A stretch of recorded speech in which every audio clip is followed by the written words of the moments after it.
ଡରେ ପାଣିଟି ବଣ ଭିତରେ ପାହାଡ଼ଟିଏ ପାହାଡ଼ ତଳେ ଝରଣାଟିଏ ଝରଝର କରି ବହି ଯାଉଥାଏ। ଝଲମଲ ପାଣି ମାଛମାନେ ଫକ ଫକ ଦିଆଡୁଇ କରୁଥାନ୍ତି। ଛେଳିଟିଏ ଝରଣା ପାଖରେ ଯାଉଥିଲା। ଛେଳି ଝଲମଲ ପାଣିକୁ ଦେଖି ତାର ଗାଧେଇବା ପାଇଁ ମନ ହେଲା।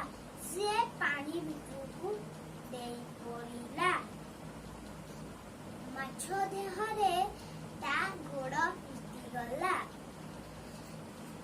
ମାଛ ଗରଗରରେ ରାଗି ହେଇ ଛେଳିର ଗୋଡ଼କୁ କାମୁଡ଼ି ପକେଇଲା।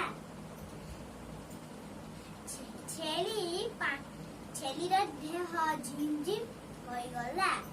ସେ ପାଣି ଭିତରଠାରୁ ବାହାରି ଆଇଲା। ସେଇ ଦିନ ଠାରୁ ଛେଳି